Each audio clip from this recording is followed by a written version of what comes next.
स्वागत है आपका भीम न्यूज इंडिया, देश के सबसे प्रमुख और विश्वसनीय चैनल में। आप देख रहे हैं भीम न्यूज इंडिया। नमस्कार, मैं आपके साथ हूं। आइए जानते हैं आज की ताजा अपडेट्स। देश और दुनिया में क्या चल रहा है उसकी पूरी जानकारी लेकर हाजिर हैं। सबसे पहले बात करते हैं आज के मुख्य समाचार की।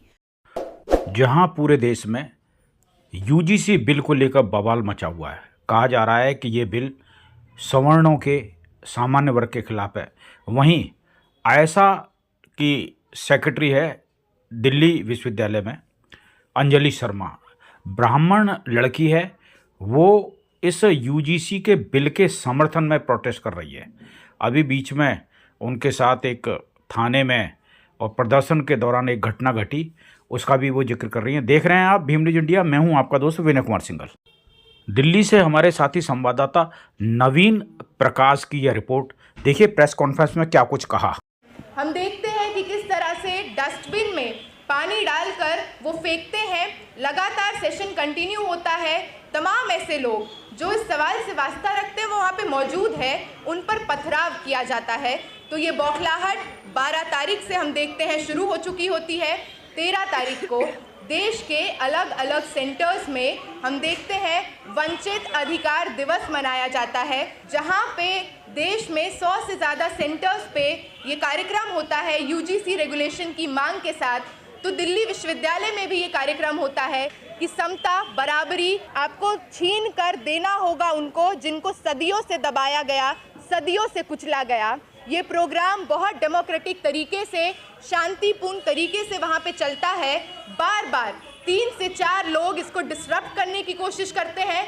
कभी कहते हैं कि ब्राह्मणों के खिलाफ यहाँ पे नैरेटिव परोसा जा रहा है, कभी कहते हैं कि यहाँ पर हायर जो अपर कास्ट हैं उनके खिलाफ उनको जूते मारने के नारे लगाए जा रहे हैं। ये सारा एक तरफा नफरती प्रोपेगेंडा सेट करने की कोशिश को जब वहाँ पर जितने हम लोग मौजूद हैं इसको रिजेक्ट कर देते हैं, इसको ध्वस्त कर देते हैं, तो इनकी एक वापस से कोशिश होती है। एक महिला पत्रकार जो खुद को पत्रकार कहती हैं पर यूट्यूबर हैं, रुचि तिवारी जिनका नाम है, हम देखते हैं वो वहाँ पर बाम सेफ न्यूज़ के पत्रकार को, जो एक दलित व्यक्ति हैं, उनको कोने में घेरे हुए हैं। मैं जैसे ही ये देखती हूँ, मैं वहाँ पे पहुँचती हूँ तो देखती हूँ कि उनके हाथ में उनका फ़ोन है, दोनों तरफ से उनको स्ट्रैंगल कर रखा है। अपने साथ जो 3-4 गुंडे लाई हैं, वो गुंडे लगातार जाति सूचक शब्दों का प्रयोग करते हैं। तुम अम्बेडकरवादियों को बता देंगे, तुम लोग की हिम्मत कैसे हुई कि तुम लोग ब्राह्मणों के खिलाफ यहाँ पे बात करोगे, तुम लोग को अधिकार चाहिए, आज़ादी चाहिए, अभी देते हैं। ये सारी बातें होती हैं।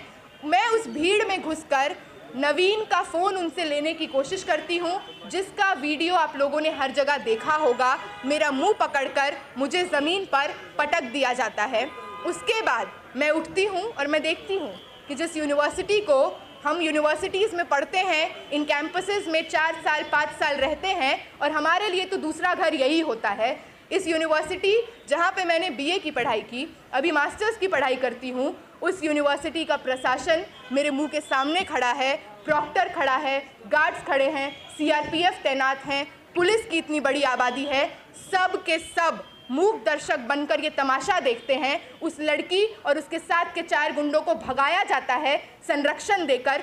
कोई भी इंसान हु हैज़ बीन असॉल्टेड, उसका पहला इमीडिएट रिएक्शन होगा कि अरे मार के कैसे भाग गए, इसको पकड़ते हैं। तो हम 4-5 महिलाएं उसके पीछे भागती हैं। हम जब भागते हैं उसके पीछे तो एक वीडियो और सर्कुलेट किया जा रहा है म्यूट करके, क्योंकि अनम्यूट अगर ये लोग कर देंगे तो उसमें सुनाई दे देगा कि हम लोग चीख चीख कर ये बात कह रहे हैं कि सर हम लोग तो यहाँ के बोनाफाइड स्टूडेंट्स हैं, हमको मार के चली गई आपके सामने, पकड़िए, कार्रवाई करिए, कोई एक्शन लीजिए। उसके बाद सबसे भयावह चीज़ जो उस दिन की होती है, हम लोग उसी संविधान के हक के तले जाते हैं कि रपट लिखानी है। देश के न्याय व्यवस्था पर विश्वास करते हुए जो लोग कहा जाता है कि हमारी संरक्षण के लिए हैं, सुरक्षा के लिए हैं, उस पुलिस स्टेशन में पहुंचते हैं। मैं और मेरे 4 साथी अंदर जाते हैं तो 50 से 55 की भीड़ में एक जनता है जिसका हमें नाम नहीं पता, बैकग्राउंड नहीं पता। हम वहाँ पे जाते हैं और तब भी हमको लगता है कि होगा कोई मैटर, हम लोग जाएंगे, अपनी बात रखेंगे। एसओचओ के कमरे के पास पहुंचते हैं और ज़ोर ज़ोर से वो भीड़ चिल्लाना शुरू करती है। ये वही लोग हैं जो अभी ब्राह्मणवाद के खिलाफ लड़ रहे थे, ये वही लोग हैं जिनको यूजीसी गाइडलाइंस चाहिए, पकड़ो इनको, मारो उनको। और उसी में आप देखेंगे कि हम 3 लोग उन लोगों के चपेट में आ जाते हैं, उस घेरे में आ जाते हैं। हमारे स्वेटर्स के 2 लेयर 3 लेयर जैकेट खुल जा रहे हैं, क्योंकि पूरी पुरुषों की भीड़ है और ऐसी भीड़ है जो शायद आपकी जान से ज़्यादा कुछ और चाहती नहीं है, उससे कम में नहीं मानेगी। उनको चाहिए कि आपको नोच दें, आपको पीट दें, आपको सबक सिखा दें। क्यों? क्योंकि आप बराबरी की बात करेंगे। जिनको लगता है कि दमन करना उनके बाप की बपौती है, आप उनसे छीन के अपना अधिकार लेंगे। वहाँ पे हम देखते हैं पुलिस के संरक्षण में उन गुंडों ने लगातार माँ बहन की गालियाँ दी, विविडली डिस्क्राइब किया how they would rape me and my friends, how they would beat us, how they would lynch us। Anjali की कबर खुदेगी के नारे लगते हैं। लगातार वो भीड़ 50 से 100 होती है, 300 होती है। गेट के बाहर खड़े होके ये लोग मुझे और मेरे साथी जो मेरे समर्थन में आए, चिंता में आए कि अंदर हो क्या रहा है, इतनी देर हो गई घर नहीं पहुंची है, उन लोगों को कहा जाता है देश के गद्दारों को गोली मारो सालों को। वहाँ पे ब्राह्मणवाद जिंदाबाद के नारे लगते हैं। तो आप देखिए कि किस तरह से एक सरकार यूजीसी रेगुलेशंस एक तरह से लाती है, सोशल जस्टिस के नाम पे ब्राउनी पॉइंट्स भी मिल जाएंगे, दूसरी ही तरफ देश की मुट्ठी भर आबादी की बौखलाहट दिखाकर कहा जाता है कि ये पब्लिक ओपिनियन है, जबकि देश की बड़ी आबादी आज सड़कों पर है। दलित, शोषित, वंचित महिलाएं आज सड़कों पर हैं, ये कहते हुए कि यूजीसी रेगुलेशंस लागू करना होगा, रोहित एक्ट के तर्ज पे लागू करना होगा।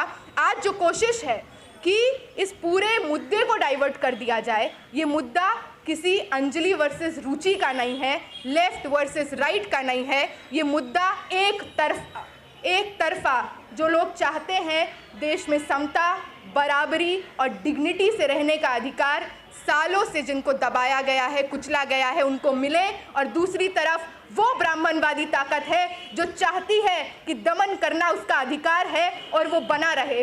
आज ये लड़ाई है CUET जैसे मॉडल से भी आप दाखिला भी रोकते हैं। गलती से जो कॉलेज में आ जाए, मैं जिस यूनिवर्सिटी में पढ़ती हूँ वहाँ पे आज टीचर्स के हाथ में 45% नंबर है, सरनेम देख कर नंबर दिया जाता है। गलती से कल को PhD क्वालिफाई कर लोगे तो तुम पे NFS की राजनीति होगी, नॉट फाउंड सूटेबल करार दिए जाओगे। इस देश के आंकड़े चीख चीख कर कहते हैं 13,626 स्टूडेंट्स ने SC ST OBC कम्युनिटी से ड्रॉप आउट लिया। लगातार ये सरकारी आंकड़े हैं, 118% कास्ट बेस्ड डिस्क्रिमिनेशंस बढ़े हैं। केंद्रीय विश्वविद्यालयों में एक SC, एक ST, 7 OBC वाइस चांसलर्स 45 में से।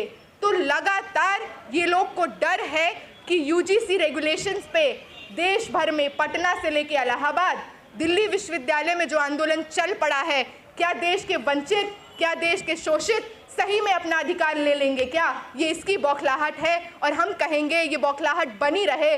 फोरम फॉर इक्विटी जिसने आज यहाँ पे अपना प्रेस कॉन्फ्रेंस किया, उसके साथ मिलकर आज इस देश में सामाजिक न्याय की लड़ाई को तेज करना है और इन लोगों के डिस्ट्रैक्शन, डिस्टॉर्शन और लोगों को डराने की पॉलिटिक्स को हम लोग एक साथ मिलकर शिकस्त देने जा रहे हैं। फैसला हमारे पक्ष में होगा, ये इस देश की जनता, वंचित समूह सुनिश्चित करेगी। आप सबसे अपील करती हूँ कि हमारी बातों को एम्पलीफाई करते रहिए और जो लोग सुन रहे हैं उनसे कहती हूँ कि सड़कों को आबाद करना हम करते रहेंगे। UGC रेगुलेशन, रोहित एक्ट के